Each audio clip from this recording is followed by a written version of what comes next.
안녕하세요. 네, 오늘도 구약 예레미야서를 통해서 하나님 말씀 듣는 시간 가집니다. 오늘 말씀은 예레미야 8장 4절에서 17절입니다. 이 본문 말씀을 중심으로 인간의 영적 기소 본능을 인정해야 합니다 라는 제목으로 말씀 나누겠습니다. 철새들은 회귀 본능이 있습니다. 기소 본능이 있습니다. 미물에 불과한 철새도 하나님께서 세우신 자연 법칙에 순종합니다. 7절에 보니까 하늘을 나는 학도 제 철을 알고 비둘기와 제비와 두루미도 저마다 돌아올 때를 지킨다, 이렇게 말씀하고 있습니다. 학은 주기적으로 아프리카 중부로 이동하였다가 다시 이스라엘 지역인 팔레스틴으로 되돌아와서 서식합니다. 학은 본능적으로 그 시기를 알고 그때를 어기지 않고 돌아옵니다. 또한 비둘기도 동물 중에서 기소 본능이 강한 것으로 유명합니다. 그래서 통신수단이 발달되지 않았던 고대 사회에서는 비둘기를 통신수단으로 많이 사용했습니다. 비둘기의 기소 본능을 사용한 거죠. 그런데 비둘기 못지않게 우리 인간도 기소 본능이 있습니다. 집을 떠나간 인간은 집을 그리워합니다. 그리고 죽으면 고향에 묻히기를 소원합니다. 다 기소 본능 때문에 그렇습니다. 그런데 우리 인간에게는 영적 기소 본능도 있습니다. 하나님께서 창조한 인간은 영적인 고향인 하나님께 되돌아가고 싶은 본능이 있습니다. 그래서 우리는 본성적으로 신을 찾는 경향이 있습니다. 무신론자들이 본격적으로 등장한 것은 18세기 이후입니다.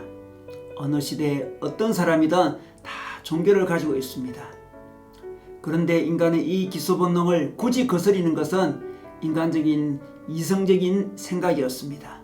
합리적인 생각이었습니다. 우리 인간은 이성적인 사고, 합리적인 사고 이상을 가진 존재입니다. 그런데 이성을 과도하게 강조하면서 합리주의가 등장하면서 무신론이 나타나게 되었습니다.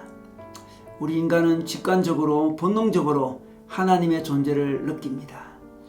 그런데 이성이 과도하게 발달하면서 이성적으로 이해되지 않는 것을 다 미신으로 거짓으로 오도하게 되었습니다.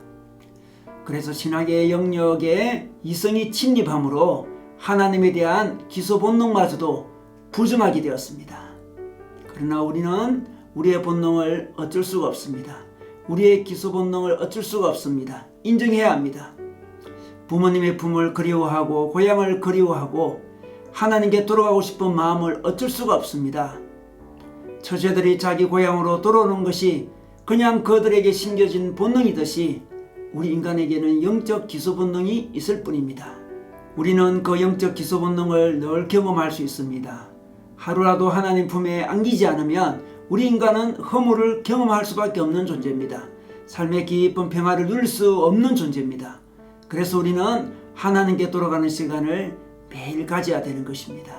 남유다 백성들은 이 기본적인 영적인 법칙을 무시하고 하나님께 돌아가지 않았습니다. 그런데 그들이 하나님께 돌아가지 않은 이유는 무엇일까요? 그들이 내세운 이유는 바로 하나님의 말씀을 가졌다는 것입니다. 유대인들은 구약 성경을 가지고 있었습니다. 그런데 이 성경이 신앙의 걸림돌이 되었습니다. 그들은 성경을 단지 이성적으로만 아는 것으로 만족했습니다. 영적인 올의식, 영적인 선민의식에 젖었습니다. 구약 성경만 가지고 있으면 결코 망하지 않는다는 논리를, 인간적인 논리를, 이성적인 논리를 가지고 있었습니다. 그러나 비록 그들이 유일하게 하나님의 성경을 받은 민족이지만 이 말씀을 가지고 하나님께 나아가지 않는다면 소용이 없는 것이었습니다. 그들은 8절에 보니 성경을 가진 것 자체가 지혜롭다고 했습니다. 그러나 그렇지 않습니다. 성경을 가진 것으로 지혜롭지 않습니다. 그 성경이 하나님께로 우리를 이끌어야만 그것이 지혜로운 것입니다. 성경을 가진 것 자체, 성경을 아는 지식 자체는 어떤 이성적인 작용에 불과합니다. 그들은 성경을 가지고 율법을 자의적으로 해석했습니다. 그리고 그 성경 지식 뒤에 숨었습니다. 자기어가 되었습니다. 성경 지식이 자기어가 되었습니다. 그러나 진정한 지혜는 하나님 말씀을 가지고 하나님께 나아가는 것입니다. 하나님께 돌아가는 것이죠. 자기 삶을 하나님 말씀으로 적용해서 하나님 말씀을 알고 하나님께 순종하는 것입니다. 유대인들은 하나님 말씀으로 회개하지 않고 하나님 말씀으로 돌아가지 않고 성경 자체를 미신적으로 의지했습니다. 그러나 성경 자체가 바빌론에서 그들을 지켜주지 못했습니다. 그들이 가지고 있었던 그 자랑스러운 성전 자체도 그들을 이방 민족에게서 보호해주지 못했습니다. 바빌론이 침공하여 성전을 파괴해버렸습니다.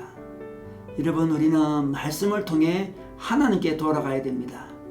말씀을 진정으로 묵상하면 단지 지식을 쌓는 정도가 아니라 우리 안에 있는 영적 기소 본능을 일깨우게 됩니다.